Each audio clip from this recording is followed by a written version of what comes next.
বাড়িতে আজকে সবাইকে বলেছিলাম ওয়েদারটা যদি ঠান্ডা থাকে সন্ধ্যাবেলায় চপ বানিয়ে খাওয়াবো। তাই আর দেরি না করে ঝটপট সন্ধ্যাবেলায় চপ বানানো শুরু করে দিয়েছিলাম।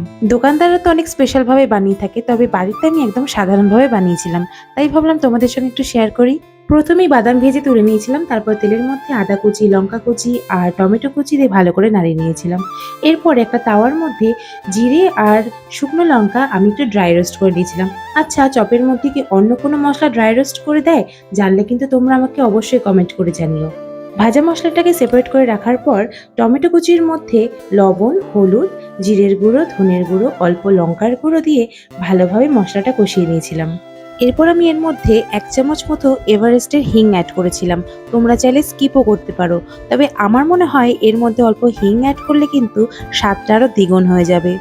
এরপর আমি সেদ্ধ করে রাখা আলু হাত দিয়ে অল্প স্ম্যাশ করে দিয়ে দিয়েছিলাম।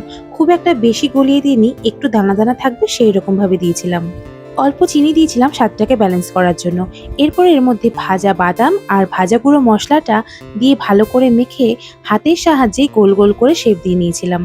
এইভাবেই প্রত্যেকটা চপের শেপ দিয়ে নিয়েছিলাম। চপ কিন্তু এবার ভেজে নেওয়ার পালা।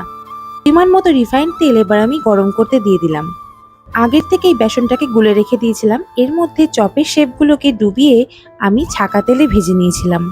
এরপর আর কি, এদিক ওদিক উল্টে পাল্টে চপগুলোকে গোল্ডেন ফ্রাই করে ভেজে নিলেই তৈরি হয়ে যাবে আমাদের হাতে বানানো চপ। কতটা ইজি ছিল তাই না? দেখতে খুব একটা পারফেক্ট হয়নি জানি, তবে খেতে কিন্তু অসাধারণ হয়েছিল। আমরা তো খেয়ে দারুণ আনন্দ পেয়েছি, তোমরা না একটু দেখেই আনন্দ পেলে? যাই হোক, ভিডিওটা ভালো লাগলে অবশ্যই লাইক কমেন্ট করে দিও। আর তোমাদেরকে বলছি, চুপি চুপি চপ আর চা খেয়ে চলে গেলে হবে? আমাকে ফলোটা কে করবে শুনি? জলদি ফলো করে দাও।